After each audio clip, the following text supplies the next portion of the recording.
Devil hunt আপনি শুরু করেছেন, এখনো বড় শয়তানটাকে তো ধরতে পারলেন না।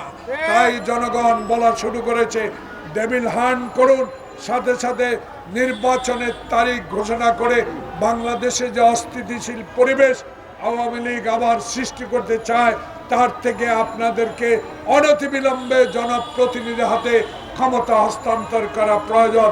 তাই জাতীয়তাবাদী শক্তির আজকে আমরা বলতে চাই, আমাদের দল বলতে চায়, জনগণ কিন্তু সংস্কার বুঝে না। জনগণ বুঝে দুই মুঠো ভাত, জনগণ চায় শান্তিতে ঘুমাতে, জনগণ চায় মাথার উপরে ছাদ। তাই অনতিবিলম্বে সংস্কার করে সময় পার না করে নির্বাচনের তারিখ ঘোষণা করা দরকার। আজকে গতকালকে আমরা দেখেছি সারা রাত মানুষ বাসাবাড়ি পাহারা দিচ্ছে।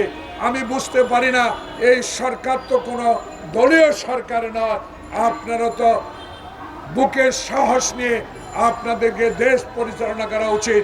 কারণ যদি মনে করেন আপনাদের মধ্যেই ভূত আছে, সেই ভূতকেও আপনাদের অপসারণ করা দরকার। কারণ আমরা এখনো আপনাদেরকে সমর্থন করে যাচ্ছি।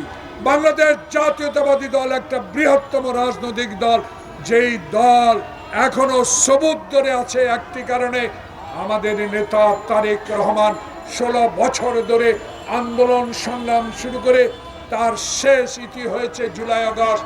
ছাত্র জনতার সমর্থন নিয়ে হাসিনাকে বিদায় করা হয়েছে।